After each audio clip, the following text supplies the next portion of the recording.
Shabbat Shalom, quien les habla nuevamente su servidor Héctor Alejandro, les estará compartiendo un pequeño estudio acerca de la porción de la Torá de esta semana que lleva por título Shelach Leja, la cual abarca los capítulos 13 al 15 del libro de Números. Casualmente, el año pasado a este servidor le correspondió la exposición de esta misma porción. Para aquellos que no la han visto, pueden buscar el video en el canal de YouTube de la congregación. En aquella oportunidad estuvimos estudiando el conocido episodio de los exploradores sin tocar las otras secciones de esta parashá. Hoy basaremos nuestro estudio en el capítulo 15 de Números. Sin más preámbulo, comencemos. Vamos a comenzar nuestro estudio del día de hoy leyendo los versos del 32 al 36 del capítulo 15 del libro de Números, que dice así: Cuando los hijos de Israel estaban en el desierto, hallaron a un Ish Mekoshesh Etzim, que traducido, hombre que recoge leña, en el día de Shabbat. Los que lo hallaron recogiendo leña, lo llevaron ante Moshe, Aarón y toda la congregación. Lo pusieron bajo custodia, porque no estaba determinado qué se le había de hacer. Entonces Adonai dijo a Moshe: irremisiblemente ese hombre debe morir. Apedréelo toda la congregación fuera del campamento. La congregación lo sacó fuera del campamento y lo apedrearon hasta que murió, como Adonai había mandado a Moshe. Gracias, Señor, te damos por tu palabra. Permite que podamos entenderla conforme a tu Ruach HaKodesh, el cual has infundado en nosotros. Ayúdanos, Señor, a poder tener discernimiento y poder sacar la enseñanza que tú quieres para nosotros el día de hoy. El pasaje del Mekoshesh Etzim, del hombre que recogía leña en Shabbat, es sin duda uno de los pasajes más difíciles de digerir de toda la Torá. Al leerlo de manera aislada, como lo acabamos de hacer, crea en nosotros y sobre todo en los nuevos creyentes de origen gentil sentimientos encontrados debido a lo dura de la sentencia por parte de Adonai. No falta en el internet personas que usan este pasaje para blasfemar acerca de Adonai y del pueblo judío. Otros, más osados, han pretendido contrastar torpemente este episodio con el pasaje del Brit Hadashah, en donde Yeshua y sus discípulos recogían y comían espigas de trigo en Shabbat, lo cual es una situación completamente distinta a la aquí planteada. Para poder entender este pasaje claramente, tenemos que irnos al mismo contexto de esta historia. Como podemos ver desde los primeros versos de este capítulo 15 del libro de Números, la Torá viene hablando acerca de los tipos de ofrenda, tanto para holocaustos como para votos voluntarios y para fiestas solemnes. Luego continúa hablando acerca de las ofrendas por expiación de pecados involuntarios o hatat. Primero aquellos cometidos de forma colectiva y finalmente aquellos cometidos puntualmente por particulares. Y es este caso aquí que tenemos en el verso 27 que presentamos a continuación. Y dice así: si una persona errare por ignorancia, ofrecerá una cabra de un año para expiación. El Cohen hará expiación por la persona que haya errado involuntariamente delante de Adonai, la reconciliará y le será perdonado. Una misma Torá tendréis para el que errare por ignorancia, ya se trate de uno de los hijos de Israel o del extranjero que viva entre ellos. Por cierto, alguien en los comentarios preguntaba en estos días si los gentiles creyentes en Yeshua estábamos obligados a cumplir la Torá. Y aquí mismo la Torá nos aclara que solo tenemos una Torá, tanto el nativo, o sea, los hijos de Israel, como el ger, que es el término usado aquí por la Torá, que traducen como extranjero y que denota a un gentil o extranjero que de forma voluntaria ha decidido vivir en medio del pueblo de Israel. Pero continuemos leyendo. Seguidamente continúa la Torá en el verso 30, diciendo: pero la persona que haga algo con mano alzada, sea el natural o el extranjero, ultraja a Adonai. Esa persona será eliminada de en medio de su pueblo, por cuanto tuvo en poco la palabra de Adonai y menospreció su mandamiento. Esa persona será eliminada por completo y su pecado caerá sobre ella. Esta vez, la Torá nos habla de la persona que pecare con mano alzada. Esta expresión, actuar con mano alzada o levantada en alto, se refiere a aquellos pecados cometidos con plena conciencia, es decir, con premeditación y alevosía, e incluye a personas que aun siendo advertidas que su transgresión acarrea un castigo, prosiguen con soberbia a cometerlo. Alguien que ha tenido hijos pequeños que retan a la autoridad de los padres saben de qué hablamos aquí. Los comentaristas clásicos concuerdan en que el episodio del Mekoshesh es una continuación lógica de estos versículos que hablan de la gravedad del hecho alevoso. La Septuaginta traduce mano alzada como falta intencionada. Es así como el espíritu de esta expresión denota cometer un acto con plena conciencia de ello. Según la exégesis de Rambam, ya el pueblo de Israel había recibido instrucción acerca del Shabbat y las consecuencias por su transgresión. Leamos qué dice Éxodo capítulo 31 del verso 12 al 17, que dice así.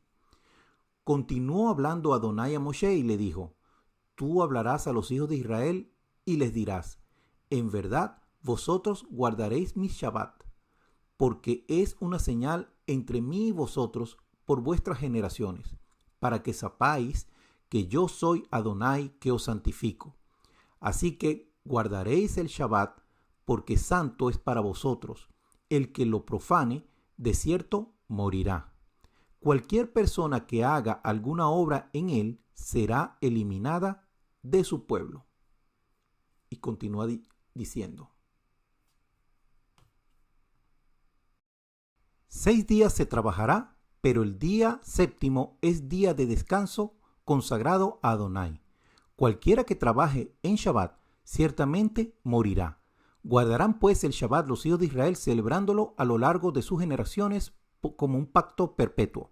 Señal será para siempre entre mí y los hijos de Israel, porque en 6 días hizo Adonai los cielos y la tierra, y en el séptimo día cesó su obra y reposó.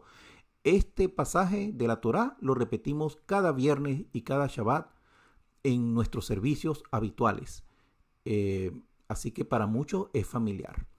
De acuerdo a Rambam, lo que no se sabía era la forma de implementar la sentencia. Por ello dice nuestro episodio en el verso 34 que pusieron al Mekoshesh Etzim bajo custodia, porque no estaba determinado qué se le había de hacer. Debido a que este episodio se encuentra inmediatamente después de las instrucciones acerca de aquellos que pecaren con mano alzada, los comentaristas han concluido que nuestro personaje anónimo estaba actuando con alevosía, queriendo retar a la autoridad sin importarle las consecuencias de sus acciones. Rashi, citando el Talmud en el Tratado Sanedrín 41a, dice que el Mekoshesh fue advertido por testigos, pero los ignoró y continuó recolectando leña, aunque era sabido que los transgresores del Shabbat son sentenciados a muerte. Solo que hasta ahora no se había enseñado la forma de ejecución. Adonai les instruye que lo apedreen y la sentencia es ejecutada. Por supuesto, esto es una especulación, pero es la única forma que tenemos para poder interpretar ese pasaje de apenas 5 líneas que causa tanta conmoción en aquellos indoctos de la Torá. Para aquellos que siempre pretenden contrastar la severidad de la Torá versus la gracia en el Brit Hadashah, leamos qué dice la primera carta de Juan al respecto. Y leemos en Primera de Juan capítulo 5 versos 16 y 17 lo siguiente. Si alguno ve a su hermano cometer pecado que no sea de muerte, pedirá y Dios le dará vida. Esto es, para los que cometen pecado que no sea de muerte. Hay pecado de muerte, por el cual yo no digo que se pida. Toda injusticia es pecado, pero hay pecado no de muerte. Cuando no conocemos la Torá, nos queda la duda de a qué se refiere el escritor de esta carta cuando dice que hay pecados que son de muerte. Afortunadamente, la Torá es bien clara al respecto. Por eso, nuestro deber como creyentes es estudiarla y educarnos acerca de lo que Dios espera de cada uno de nosotros. Es decir, en la Torá es que conocemos su perfecta voluntad para nuestras vidas. Por lo tanto, hagamos un repaso de cuáles pecados acarrean la pena de muerte de acuerdo con la Torá y sus respectivas citas. En cuanto a las citas, solo las vamos a mencionar, pero les recomiendo que pausen el video y las busquen en sus propias Biblias. No vamos a leer cada una de las citas en este momento por razones de tiempo, pero es importante que ustedes las lean por su cuenta. Este orden que estoy colocando acá no es el orden de aparición ni tampoco el orden de importancia. Sencillamente fui buscando todos aquellos pasajes o mandamientos que acarrean la pena de muerte y los fui colocando acá. Así que el orden, no, como repito, no tiene nada que ver ni con la importancia ni o severidad y tampoco con el orden de aparición. Tengo acá blasfemar el nombre de Adonai. Lo encontramos en Levítico 24, verso 16. Quebrantar el Shabbat. Lo tenemos en Éxodo 31, 14, Éxodo 35, 2, Números 15 del 32 al 36. Golpear, maldecir o rebelarse contra la autoridad de los padres. Lo tenemos en Éxodo 21, versos del 15 y 17, Levítico 29, Deuteronomio 21, del 18 al 21. El asesinato lo tenemos en Éxodo 21, verso 12, Levítico 24, 17 y Números 35, 16. El secuestro, Éxodo 21, 16, Deuteronomio 24, 7.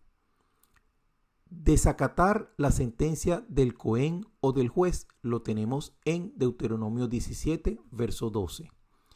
Levantar falso testimonio en casos de condenas a muerte o en casos capitales, es decir, cualquiera de los mandamientos que estamos mencionados acá. Cuando alguien se presta de falso testimonio en ese tipo de mandamientos y el testimonio, valga la redundancia, es falso, se merece la persona la pena de muerte, que es la sentencia que va a recibir la persona de la cual él está levantando ese falso testimonio. Eso lo tenemos en Deuteronomio capítulo 19, versos del 16 al 19. Idolatría y o su incitación lo tenemos en Levítico 22, Deuteronomio 13 del 7 al 19, Deuteronomio 17 del 2 al 7. La brujería, adivinación, nigromancia, hechicería, etc. lo tenemos en Éxodo 22, 18, Levítico 20, verso 27. La falsa profecía la tenemos en Deuteronomio 13, 6 y Deuteronomio 18, 20. Esta lista continúa. Vamos a la siguiente. Finalmente, los pecados de inmoralidad sexual, tales como el adulterio, Levítico 20, verso 10, Deuteronomio 22, verso 22, el sexo prematrimonial con mujeres comprometidas, Deuteronomio 22, del 13 al 21, la violación sexual, Deuteronomio 22, del 25 al 27, la prostitución de la hija de un Cohen, Levítico 21, verso 9, la homosexualidad, Levítico 18, verso 22 y Levítico 20, verso 13, las relaciones incestuosas o antinaturales las tenemos en Levítico 18, 22, Levítico 20 del 11 al 14 y la zoofilia o bestialidad, es decir, tener relaciones sexuales con animales, está también condenado a muerte en la Torá y lo tenemos en Éxodo 22, 19, Levítico 20 al 20 verso 15. Como ven, toda esa lista de pecados conllevan a una sentencia de muerte en la Torá.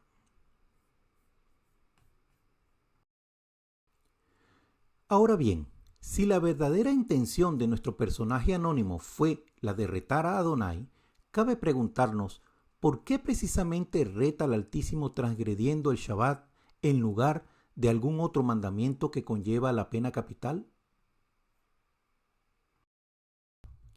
El Shabbat es, sin duda alguna, la columna vertebral del pensamiento monoteísta.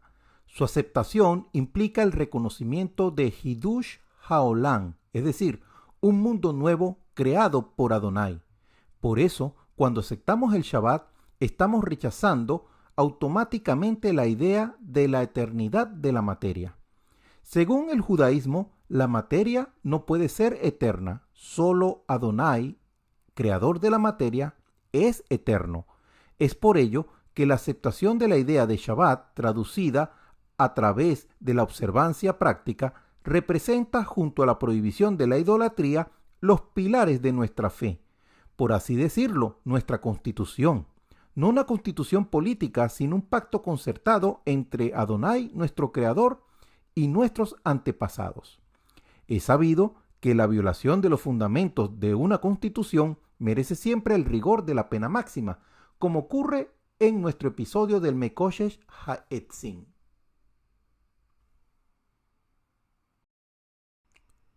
Nuestro infortunado Mekoshesh es un hombre que se define e identifica por su pecado, pues eso es todo lo que sabemos con certeza de él conforme al texto.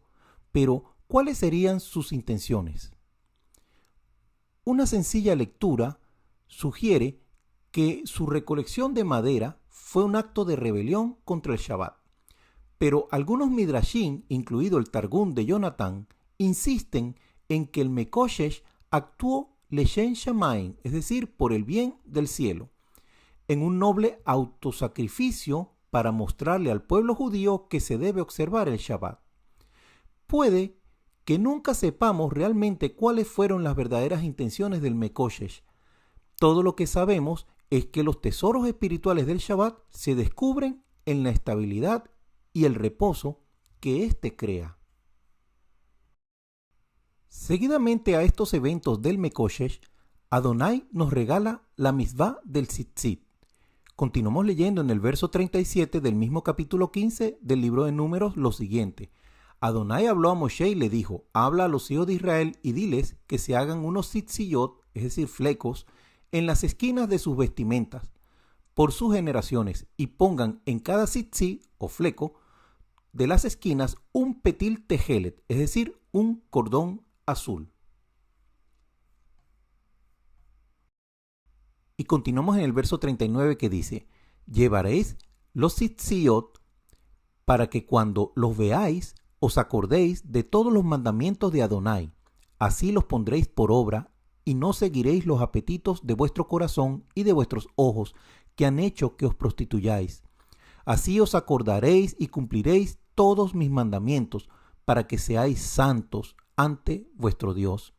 Yo soy Adonai, vuestro Dios, que os saqué de la tierra de Egipto para ser vuestro Dios. Yo, Adonai, vuestro Dios. No es casualidad que la misvá del tzitzit esté ubicada inmediatamente después del episodio del Mekoshesh. Según la Torá, los tzitziyot tendrán la función de recordarnos los mandamientos de Adonai, previniéndonos de pecar contra él.